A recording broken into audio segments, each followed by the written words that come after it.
사랑하는 성도 여러분, 하나님은 모든 사람이 구원을 받고 진리를 아는 데 이르기를 원하십니다.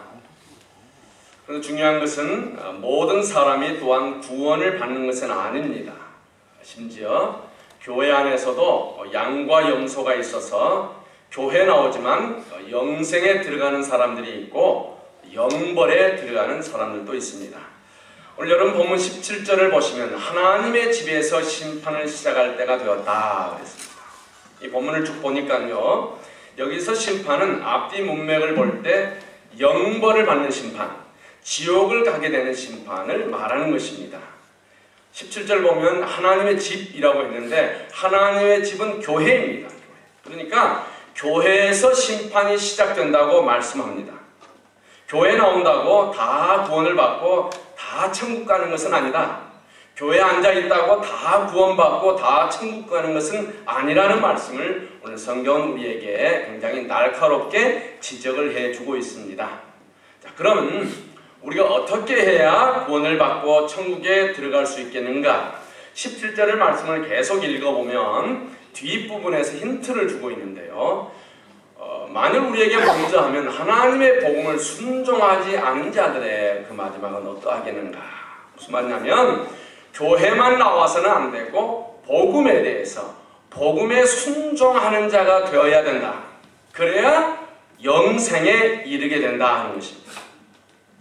우리 장로교 신학은 믿음으로 구원받고 믿음으로 의로워지는, 한번 따라합시다. 이신층의, 이신득의, 이신득구, 덕구가 아니고 득구입니다. 예수 그리스도를 믿음으로 구원받는다, 믿음으로 의로워진다 하는 것이 우리 장로교회, 아니 이 성경이 가르쳐주고 있는 진리예요. 그런데 오늘 본문을 보면 복음을 믿는 것이 구원의 조건이 아니라 복음에 순종하는 것이 구원의 조건인 것처럼 어렵게 표현을 하고 있습니다. 어떻게 보면 우리가 믿고 아는 이 신학과 오늘 본문에서 말하는 그 진리가 서로 상충되는 것처럼 보입니다. 그러나 성경을 전체적으로 보면 믿음과 순종은 동전의 양면과 같다는 것을 우리가 알 수 있어요. 믿음과 순종은 항상 같이 다니기 때문에 복음에 대해서 우리가 진정한 믿음을 갖게 되면 당연히 그 복음에 대해서 우리가 순종하게 된다 그 말입니다. 제가 이제 야고보서를 계속 연구를 하고 언제부터 우리가 야고보서를 시작할 텐데, 야고보서는 야고보서 2장 22절에서 이렇게 말합니다. 네가 보거니와 믿음이 그의 행함과 함께 일하고 행함으로 믿음이 온전하게 되었다 그렇게 말합니다. 믿음이요 행함과 함께 일한다는 것입니다. 그리고 그 행함으로 믿음이 온전하게 증거되었다 하는 것을 성경이 말합니다. 이런 말이 있어요. 사람이 세상에서 성공하려면 2명의 여자뿐이 아니라 3명의 여자의 말을 들어야 된답니다. 첫째 여인은 누구냐면 어머니입니다. 어머니의 말씀을 잘 듣는 남자, 특별히 남자가 어머니의 말을 잘 듣는 남자가 성공한답니다. 남자분들이요 엄마의 말씀을 잘 듣기를 축원합니다. 근데 엄마만 말하고 아들은 대답을 안 해. 엄마의 말 잘 듣는 아들들이 되시길 축원합니다. 네. 두 번째는 어느 여인의 말을 잘 들어야 되는가? 아내랍니다. 아내. 남자들이 저도 남편이지만은 남자들이 보통 아내의 말을 무시합니다. 그렇잖아요. 그런데 여자가 시키는 대로만 하면 성공한다는 거예요. 할렐루야. 또 남자들은 대답 안 하죠. 네. 셋째는 어떤 여인의 말을 잘 들어야 되느냐? 내비게이션 안에 들어있는 여자의 말을 잘 들어야 된답니다. 그러면 가야 할 곳을 정확하게 간다는 것이죠. 자, 그렇다면 우리 그리스도인은 누구의 말을 잘 들어야 되는가? 우리 그리스도인은 누구보다도 복음의 말씀에 순종을 잘해야 되는 줄로 믿습니다. 예수 그리스도 하나님의 말씀에 순종하면 우리가 성공할 수 있는 거예요. 성경에서 복음이라고 하면 예수 그리스도를 통한 믿음의 도를 말하는 것입니다. 복음의 핵심이 무엇입니까? 복음의 핵심은 예수 그리스도의 오심과 죽음과 부활과 재림, 그것이 복음의 핵심입니다.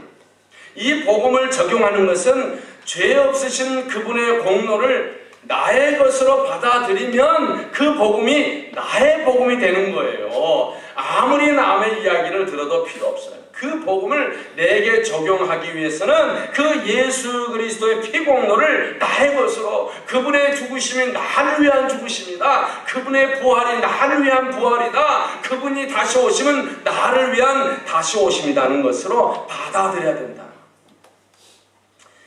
고린도전서 1장 30절에서 예수님은 우리의 지혜와 의로움과 거룩함과 구원함이 되신다라고 했어요. 예수 그리스도가. 그래서 본문에서 복음에 순종한다는 말씀은 전체적으로 볼 때 예수 그리스도의 공로를 믿음으로 받아들이고 그 믿음의 도를 따라서 사는 것을 말합니다. 다른 표현이 무슨 말입니까? 하나님의 말씀은 성경대로 믿고 성경대로 사는 것, 그것이 믿음대로 도를 따라 사는 것이라고 합니다. 왜냐하면 성경은, 한번 따라합시다. 성경은 우리 발의 등이요 내 길의 빛입니다. 성경 말씀은 우리 발의 등이 되는 거예요. 말씀은 우리의 길을 비춰주는 빛이 되는 것입니다. 칠흑같이 어두운 이 세상을 살아갈 때 하나님의 말씀은 우리들에게 빛을 비춰주어서 우리가 가야 할 길을 보여주고 피할 길도 보여주는 것이에요. 그것이 하나님의 말씀입니다. 우리가 말씀을 벗어나서 말씀을 기준 삼지 아니하고 말씀 보지 아니하고는 이 세상을 바로 걸어갈 수가 없다는 것입니다. 지금 이 시대는 주님의 재림이 임박한 말세 중에서도 마지막 시대입니다. 여러분, 세상에 핵심이 없어졌죠. 그래서 대다수의 성경학자들은 주님의 재림이 그리 멀지 않았다. 많은 예언하는 사람들, 저는 그 예언을 믿지는 않습니다만은 많은 예언하는 사람들이 세상의 난리를 점치고 주님의 재림을 점치고 그럽니다. 그 무슨 말이냐면 세상이 지금 종말이 급박해졌다는 말이죠. 바로 이러한 때에 우리 그리스도인들이 어떻게 살아야 하는지 오늘 본문은 우리에게 가르쳐주고 있는데, 특별히 이 교회 안에 나타나는 말세의 마지막 징조들, 그게 무엇인가? 첫째는요, 말세가 되면 사람들이, 성도들이 영적인 잠에 빠지게 됩니다. 잠에 빠지게 되는 거예요. 여러분들은 늘 깨어있기를 간절히 축원합니다. 깨어있어야 돼요. 깨어있어야 돼요. 토요일날 빨리 주무시기를 축원합니다. 제 아들이 하드드라이브를 저 아내에게 주면서, 엄마 아빠 그 영어 들리지도 않는 영어만 보지 마시고 제가 만들어내는 말도 있습니다. 왜냐면 우리 아들이 너무 고지식이 해서 제가 이런 말을 하면요, 아빠 그 말은 내가 안 했어요, 집에가 따지거든요. 그러니까 제가 편집 각색을 좀 해서 이렇게 말합니다. 엄마 아버지 들리지도 않는 영어 그 영어 테레만 보지 마시고 한국 것도 좀 보세요 하면서 하드드라이브를 가져왔는데 그 안에 영화며 드라마며 가득 찼다는 거예요. 그래서 뭘 볼래요? 그래서 여러 가지가 있는데 오래된 건 응답하라 1904인가 있잖아요. 1974인가. 그거 지나가 보면 다 알잖아요. 추리닝 끌고 다니고 이런 거 아닙니까? 근데 옛날에 또 하나 신사의 품격이라는 거예요. 그래서 신사하니까 눈이 번쩍 뜨였어요. 내가 신사 아닙니까? 그래서 그거 볼게 했어요. 신사의 품격이 다 들었는데 1편을 보니까 재밌어요. 장동건이 저 비슷하고 이런 아이들이 몇 명 나와요. 1편을 쫙 봤는데 자동으로 2편으로 넘어가요. 빨리 껐어. 시간도 보니까 11시 반쯤 된 거예요. 평일입니다. 어제 저녁이 아니고 껐어요. 그리고 잠을 잤어요. 아들들이 그 다음날 물어봅니다. 그거 보셨어요?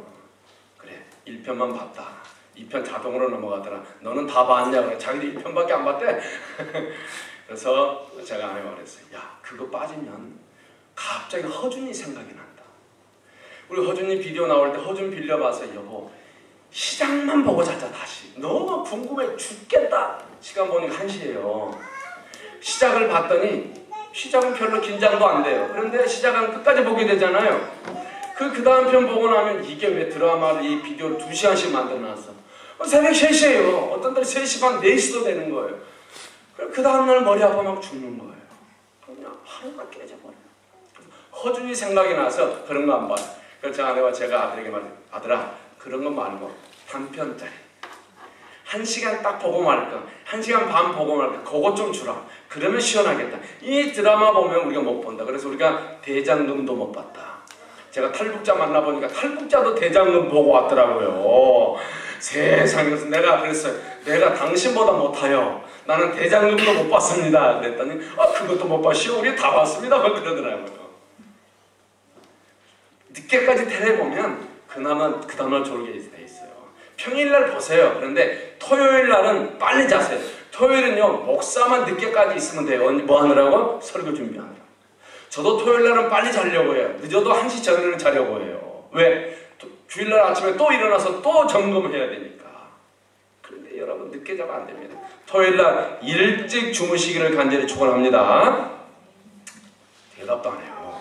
할렐루야? 네, 다 텔레비 늦게까지 토요일날 보시는군요. 제가 군대 가는데 잠이 많은 친구가 있어요. 앉으면 졸아요. 버릇입니다. 내가 보니까 버릇이에요. 혹시 우리 가운데 졸은 분이 있으면요, 내가 버릇이다라고 생각해요. 이거 정말이에요. 버릇이에요. 이 친구가 그러니까 실내 교육 한다고, 우리 뭐 전사님이나 군대 갔다 오신 분들은 알겠지만 내무반에 앉아서 실내 교육 하잖아요. 그러면 앉으면 졸은 거예요. 한 번은 우리 중대에 난리가 났어요. 왜냐면 이 친구 총이 없어진 거예요. 총. 군대에서는 나는 죽어도 총은 없어지면 안 되잖아요. 총이 없어졌어요. 이 내무반 검사를 하는데 우리 대대가 난리가 났습니다. 그래서 대대 비상을 배를 불리고 방송을 하고 총기가 없어졌습니다. 총기를 발견하신 분들은 망하고 총기를 찾는데 없어요. 나중에 저희들은 특수부대이기 때문에 저희 옆지역대 1지역대에서 본부중들이 연락이 왔어요. 우리 지역대에 총이 한 자루 남습니다. 총검사를 다 해보니까 이걸 가져왔어요. 총기 번호를 보니까 그 친구 번호인 거예요. 그 친구 번호요. 그 이유를 따져보니까 이 친구가 그 제1지역대에 자기가 이제 이 보초를 써다가 총기를 들고 그 지역대에 가서 신분을 갖다가 이야기하다가 다른 사람들하고 이야기하다가 깜빡 졸다가 총을 내려놓고 그냥 온 거예요. 그걸 다른 일을 했어요. 그리고 저녁에 보니까 총이 없는 거예요. 난리가 난 거예요. 졸지 마시기 바랍니다. 졸면 큰일 나. 지금요, 이 시대가 영적으로 잠들어 있는 사람들이 너무너무 많습니다. 깨어있지 못해서 마귀의 시험에 들어서 고생을 해놓고도 계속해서 졸고 자는 사람들이 많습니다. 마지막 시대가 될수록 우리가 더욱 영적으로 깨어있어야 됩니다. 마태복음 25장을 보면요, 3가지 비유가 나옵니다. 첫 번째 비유는 10처녀의 비유입니다. 10명의 처녀가 등을 들고 신랑을 기다리고 있습니다. 여기서 신랑은 재림하시는 예수님입니다. 그리고 10명의 처녀들은 재림하시는 주님을 기다리는 여러분과 저 같은 교인들입니다. 그런데 그 중에 5처녀는 슬기로워서, 지혜로워서 등을 들고 또 함께 엑스트라 기름을 더 준비하고 있었고, 나머지 5처녀는 등불은 준비하고 있었지만 엑스트라의 기름은 준비하고 있지 않았던 거예요. 여기서 기름을 준비한 이 슬기로운 5처녀들은 예수님이 신랑이 왔을 때 혼인잔치에 들어갔고, 기름을 준비하지 못한 미련한 5처녀들은 혼인잔치에 들어가지 못했다는 것입니다. 또 하나의 비유는 어떤 사람이 타국에 가면서 종 3명을 불렀어요. 그리고 각각 재능대로 달란트를 주었습니다. 한 사람에게는 5달란트 주고, 한 사람에게는 2달란트를 주고, 한 사람에게는 1달란트를 주었습니다. 5달란트 받은 사람과 2달란트 받은 사람은 바로 가서 장사나에서 이익을 남겼습니다. 그런데 1달란트를 받은 사람은 그 달란트를 땅을 파고 그 돈을 감추어 두었습니다. 그리고 오랜 후에 주인이 돌아와서 종들과 결산을 합니다. 여기서 다시 돌아오는 주인은 역시 재림하시는 예수님을 말하는 거예요. 종들은 다시 오실 주님을 기다리는 사람들입니다. 여기서 달란트로 이익을 남긴 사람들은 주인의 즐거움에 참여하게 되었고, 달란트를 땅속에 묶어두었던 사람은 바깥 어두운 곳으로 내쫓겨가서 슬피 울며 이를 갈미 있으리라 그랬어요. 또 하나의 비유는 양과 염소의 비유입니다. 주님이 재림하시면 모든 민족이, 모든 세상이 재림하신 주님 앞에 서게 될 것입니다. 그때 딱 두 가지로 분류가 되어서 나누게 됩니다. 오른쪽은 양들이고 왼쪽은 염소입니다. 양편에 선 사람들은 영생에 들어가게 되고 염소편에 선 사람들은 영벌 지옥에 들어가게 될 것입니다. 자, 마태복음 25장에 나오는 이 세 가지의 비유의 공통점이 있습니다. 첫째는 신랑이 온다는 거예요. 두 번째는 주인이 돌아온다는 것입니다. 세 번째는 예수님이 재림한다는 것입니다. 주님의 재림이 반드시 있다는 것이에요. 구름 타고 주님이 재림하신다는 것입니다. 또 하나의 특징은 두 부류로 나눈다는 것입니다. 열처녀의 비유에서는 혼인잔치에 들어가는 사람과 못 들어가는 사람들로 나누었고요. 달란트의 비유에서는 주인의 즐거움에 참여하는 사람과 주인의 즐거움에 참여하지 못하는 일을 가는 사람들로 나누고요. 양과 염소의 비유에서는 영생에 들어가는 사람과 영벌에 들어가는 사람들로 나눕니다. 그러니까 이 마태복음 25장에 나오는 세 가지 비유 중 열처녀의 비유에서는 주님이 오시기 직전에 교회 안에 나타나는 하나의 징조를 극명하게 보여주고 있는데 그것이 마태복음 25장 5절입니다. 한번 따라합시다. 신랑이 더디어 오므로 다 졸며 잘세. 말세의 교회 안에 나타나는 징조 중에 하나는 영적으로 잠자게 된다는 것입니다. 다 졸며 잘세. 우리가 사는 이 마지막 시대는요, 영적으로 잠들면 위험합니다. 왜냐하면 영적으로 잠들어 있다가는 마귀의 밥이 되기가 너무너무 쉽기 때문입니다. 그래서 요한계시록 12장 12절에 보니까 이렇게 말합니다. 떴으면 같이 읽을까요? 시작. 그러므로 하늘과 그 가운데에 거하는 자들은 즐거워하라. 그러나 땅과 바다는 화 있을진저 이는 마귀가 자기의 때가 얼마 남지 않은 줄을 알므로 크게 분내어 너희에게 내려갔음이라 하더라. 땅과 바다에 화가 있다는 말은 우리가 살고 있는 이 글로벌 이 지구촌에 화가 있다는 말입니다. 왜 이 우리가 사는 지구촌에 화가 있느냐? 이 지구촌에 화가 있는 이유는 마귀가 자기 때가 얼마 남지 않은 것을 알고 크게 화를 내고 위에서 분내고 이 지구에 내려와서 이 세상을 회방하기 때문이라는 것입니다. 베드로전서 5장 8절 9절에는 크게 분내어 내려온 마귀를 우는 사자로 비유하고 있습니다. 배고파 우는 사자, 새끼를 빼앗겨서 우는 사자를 생각해 보세요. 무시무시한 힘으로 인정사정 보지 않고 상대를 공격합니다. 그런데 베드로 사도는 마귀의 공격을 피할 수 있는 이유를 5장 8절 9절에서 말합니다. 근신하라 깨어라. 너희 대적 마귀가 우는 사자같이 두루다니며 삼킬 자를 찾나니 9절 너희는 믿음을 굳게 하여 그를 대적하라. 이는 세상에 있는 너희 형제들도 동일한 고난을 당한 줄을 알미라. 우리가 고난 가운데 마귀가 우리를 유혹할 때에 이 베드로 사도가 우리에게 제시한 방법 세 가지입니다. 첫째는 근신하고 깨어있으라는 거예요. 깨어있어야 돼요. 깨어있어야 돼요. 둘째는 믿음을 굳건하게 지키라는 것입니다. 세 번째는 마귀를 적극적으로 대적하는 것입니다. 적극적으로 대적하지 않으면 마귀는 절대로 물러나지 않아요. 오늘은 이 영적인 잠을 말씀드리고 있기 때문에 깨어있는 부분을 좀 우리가 살펴보면 좋겠는데요. 그러면 우리가 이 성도들이 우리 그리스도인이 깨어있다는 말은 무슨 말인가? 24시간 잠도 자지 않고 계속 깨어있으라는 말인가? 그건 아니죠. 한번 따라합시다. 깨어있는 것은 기도하는 것이다. 기도하는 것이 깨어있는 신앙이에요. 마태복음 26장 41절에서 이렇게 말합니다. 같이 합시다. 시험에 들지 않게 깨어 기도하라. 누가복음 21장 36절에서는 이러므로 너희는 장차 올 이 모든 일을 능히 피하고 인자 앞에 서도록 항상 기도하며 깨어 있으되. 여기서 장차 이 오는 모든 일은요, 덫과 같이 이 말 마지막 심판을 말하는 겁니다. 마지막 심판을 능히 피하고 주님 앞에 서려면 저와 여러분은 기도하면서 깨어 있어야 되는 줄로 믿습니다. 여러분, 영적인 잠에서 깨어나기를 바랍니다. 깨어서 기도하시기를 바랍니다. 날마다 정해진 시간 하나님 앞에 기도하십시오. 기도 생활이 마지막 시대를 승리하게 만들게 될 줄로 믿습니다. 깨어 있어야 돼요. 두 번째, 교회 안에 나타나는 말세의 징조가 뭐냐? 불법이 성하게 되니까 사랑이 식어지게 됩니다. 사랑으로 사는 삶이 굉장히 중요합니다. 마태복음 24장 12절을 보니까 주님께서 말세의 징조를 말씀하시면서 불법이 성함으로 많은 사람의 사랑이 식어지리라. 13절. 그러나 끝까지 견디는 자는 뭐예요? 구원을 얻으리라. 우리 예수님은요, 사랑과 말세의 구원을 연결시켜서 말씀합니다.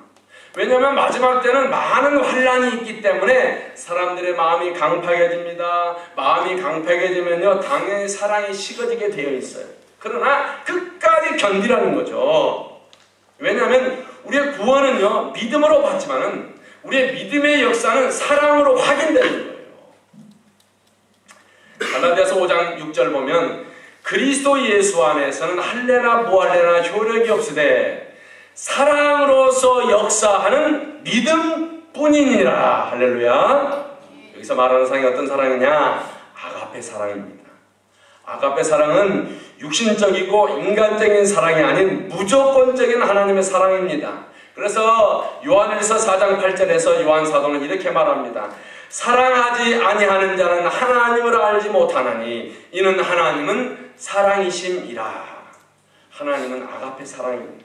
그렇기 때문에 아가페 사랑을 하지 않는 사람은 하나님을 모르는 사람이에요. 여기서 모른다, 하나님의 사랑을 모른다는 말은 하나님과 단절되었다 그 말입니다. 아무리 교회를 오래 다녀도 장로 직분을 얻고 권사 직분을 얻고 전도사 직분을 얻고 집사님 직분을 얻고 어떤 직분을 얻었다고 할지라도 아가페 사랑을 하지 않을 때는 하나님과 단절된 상태다. 심지어 하루에 몇 시간씩 기도를 하는 사람일지라도 아가페 사랑을 하고 있지 않다면 하나님과 단절된 상태이다. 목사님이 가장 껄끄러워하는 사람이 있답니다. 그 사람은 어떤 사람이냐? 40일 금식 기도하고 온 사람. 그러면 40일 금식 기도하고 오면 하나님과의 관계가 너무너무 좋아질 텐데 40일 금식 기도하고 오는 사람은요, 모든 세상 사람들과 단절돼요. 왜요? 자기가 최고인 줄 알아. 여러분 금식 기도할지라도 39일만 하시기 축원합니다. 39일만 하시. 요한일서 4장 16절. 사랑 안에 거하는 자는 하나님 안에 거하고 하나님도 그의 안에 거하시느니라.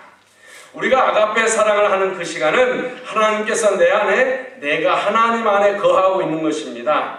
그리고 하나님의 사랑이 하나님의 사랑이 나타나는 가장 두드러진 방법은요, 용서예요. 그리고 받아들이는 것입니다.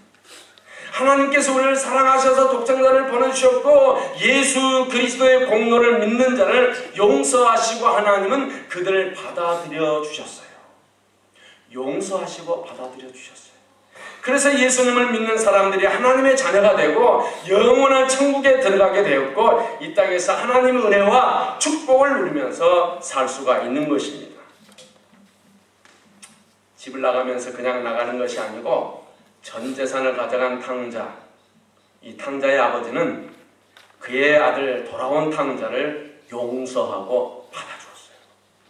아버지의 용서와 받아들임 때문에 탕자는 그의 아들의 권세가 회복되었습니다. 아버지의 그늘 아래서 행복하게 살 수 있었던 것입니다. 우리가 아가페 사랑으로 사는지 그렇지 않은지 확인할 수 있는 방법은요, 용서하는가, 받아들여지는가. 아버지가 아들이 자기 재산을 가지고 다 나갔을 때 마음이 얼마나 아픈 기억이 상처로 남아있겠습니까? 여러분, 우리가 인생을 살면서 우리 가운데, 우리의 심장 가운데, 우리의 마음 가운데, 우리의 머리 가운데 아픈 기억이 있으십니까? 그 아픈 기억을 지우고 싶으십니까? 아픈 기억을 지우기 원하신다면 용서하시기를 축원합니다. 우리가 이 세상을 살아가면서 많은 사람들을 만나게 됩니다. 우리가 만나는 사람들 중에는요, 나를 사랑해주고 나를 도와주고 나를 격려해주는 사람들도 있지만은 반대로 나를 미워하고 나를 골탕 먹이고 나를 공격하고 나를 깎아내리는 사람들도 어마어마하게 많습니다. 처음에 말씀드린 사람들이야 뭐 고마우니까 우리가 당연히 사랑할 수 있겠지만은 후자의 사람들을 우리가 용서하고 받아들인다는 것은 쉽지가 않습니다. 그러나 우리에게 욕하고 미워하고 우리를 깎아내리는 사람들, 자, 그런 사람들을 우리가 흔히 하는 말로 한번 따라합시다. 원수. 내 남편과 내 아내는 무슨 원수? 평생 원수. 근데 그 평생 원수를 사랑하시기를 축원합니다. 그 성경 말씀이에요. 마태복음 5장 44절, 너희 원수를 사랑하며 너희를 박해하는 자를 위하여 뭐해요? 기도하라.